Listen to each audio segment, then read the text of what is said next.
और उनके साथ राज्यसभा में आम आदमी पार्टी के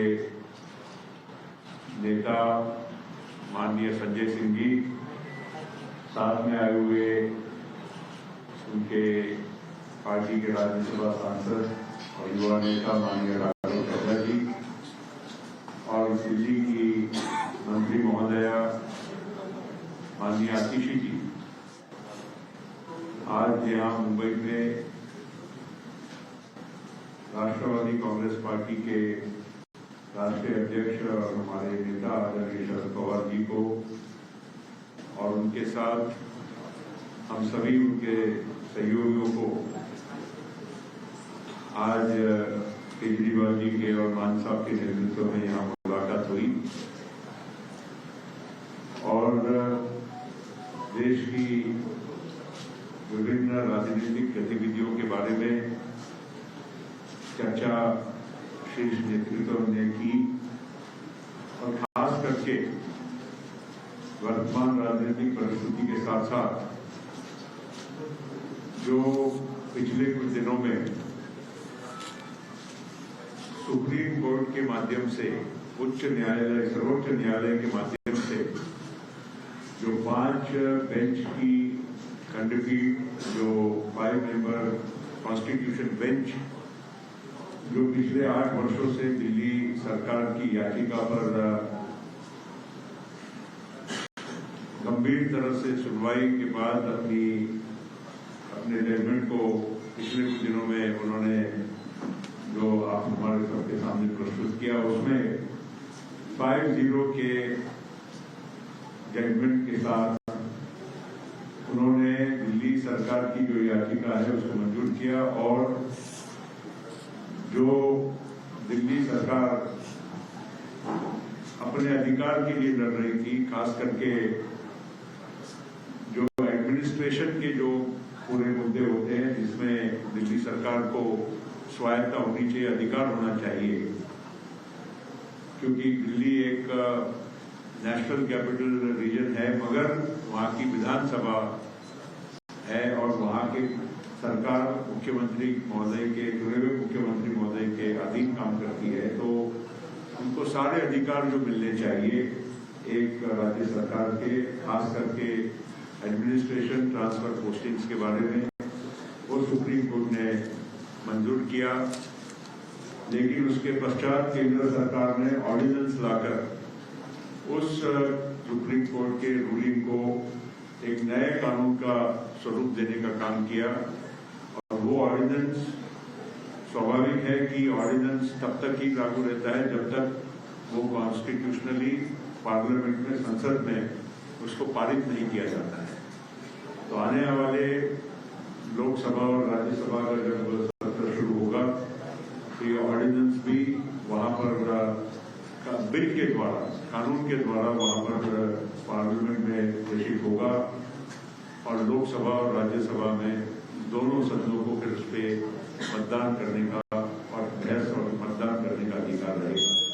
तो इस बारे में भी माननीय मुख्यमंत्री अरविंद केजरीवाल जी ने और साथ साथ मान साहब ने भी पवार साहब से खास करके आगे आने वाले इस विधेयक के बारे में चर्चा की और उन्होंने कहा कि सभी विपक्षी दलों ने इसमें एकजुटता और एकता दिखाकर इस बिल का मुकाबला करना चाहिए।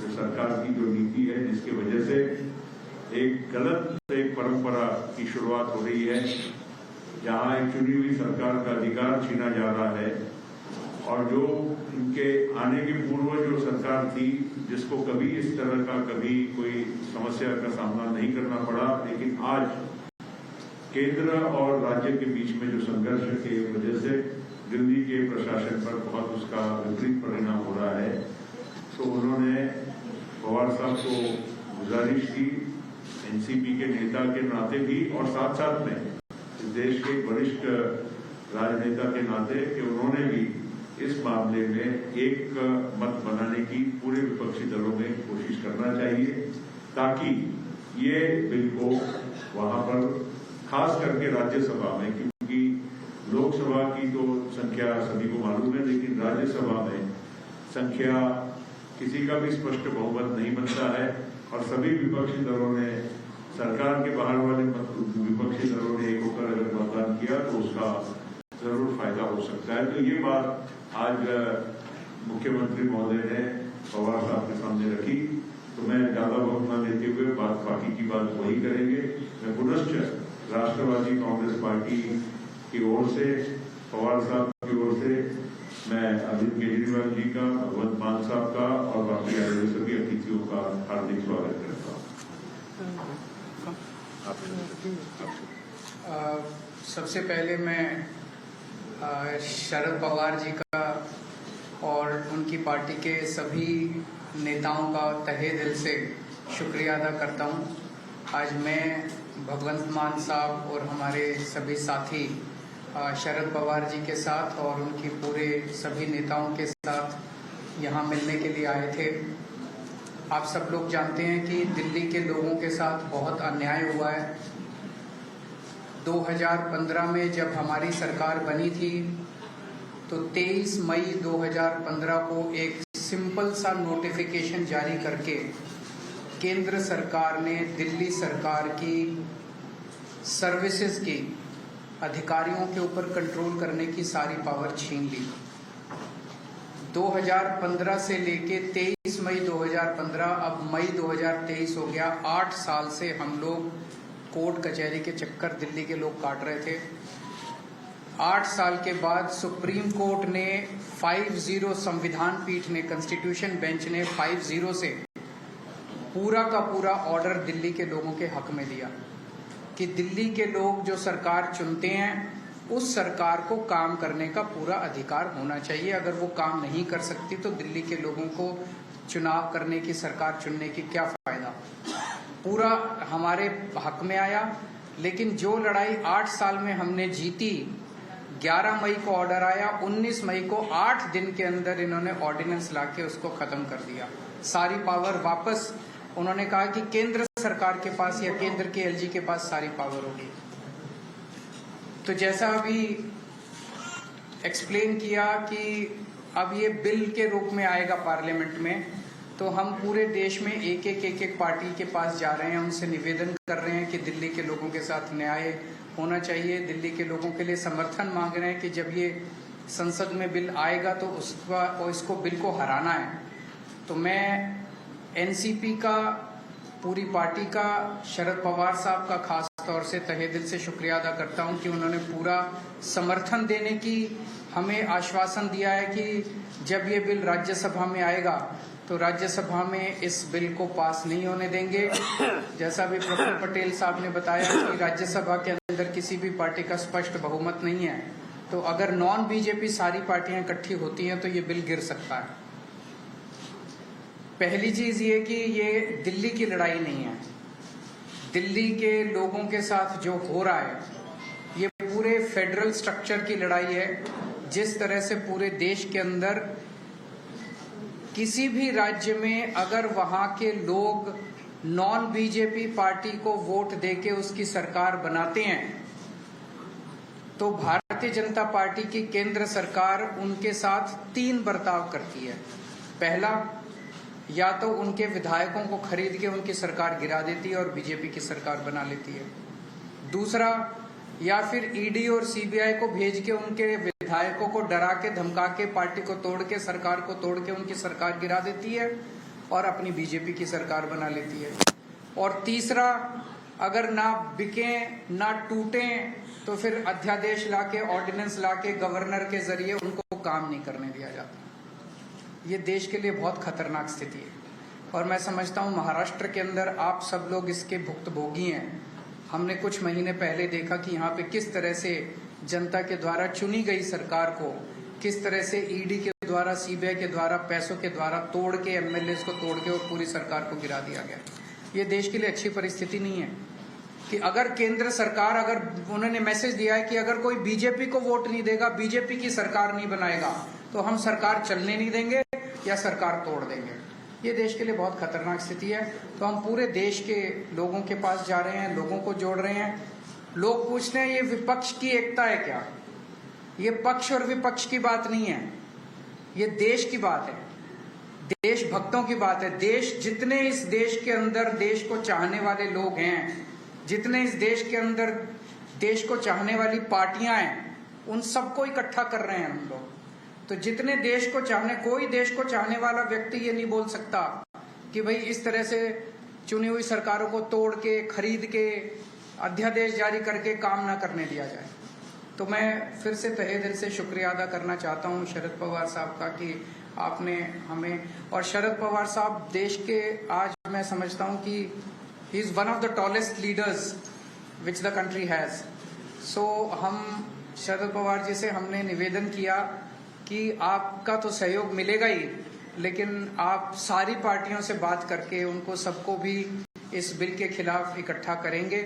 और मैं समझता हूं कि अगर ये राज्यसभा में बिल गिर जाता है, बीजेपी पास नहीं करवा पाती है, तो ये आप इसको 2024 का सेमीफाइनल मानिएगा। फिर मैसेज ये होगा कि 2024 में मोदी जी की सरकार नहीं आ रही है।